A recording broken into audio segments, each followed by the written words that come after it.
It's now 4 months into Israel's war on Hamas, and Prime Minister Benjamin Netanyahu is struggling with sinking popularity. Netanyahu pledged to crush Hamas after its October 7 terrorist attack in southern Israel. And while most Israelis support continuing the war, an increasing number of them are taking to the streets, calling for political change. DW's Tania Krämer reports.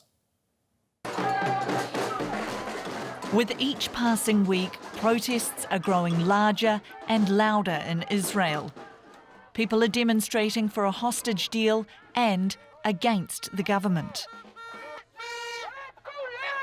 We are protesting because we feel this government needs to step down. We are advocating for a new election, returning the mandate, so to speak, back to the people after what has gone on here over the past 4 months. I personally have 3 sons fighting in Gaza, and I think that they expect me and other people expect us to come forward and say that the entire political system should be reshuffled, even during war.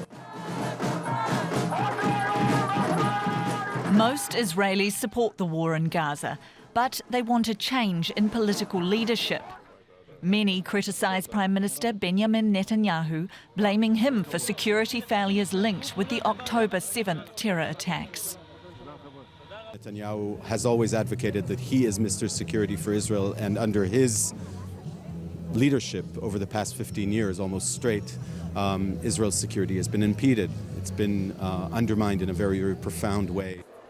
Martin Yaffe served 3 months as a reservist, fighting in Gaza and on Israel's northern border. He says it's time to heal pre-war domestic political wounds. So he's part of a new cross-party movement. We want all the political parties now to sit together, to decide together when is the next election going to be, because after the catastrophe of October 7th, you can't just move on as if nothing happened. Something dramatic happened. The world on which they were elected at has completely changed. It was murdered on October 7th. The protesters here in Jerusalem want the government to prioritise the return of hostages still held in Gaza by Hamas and other militant groups. Everyone here is for bringing back the hostages, for striking a deal.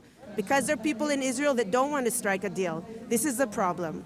So this is the fight. But in the end, we have to pay a price because we want to value life and not death. It's very, very important for the future, for what I can tell my children.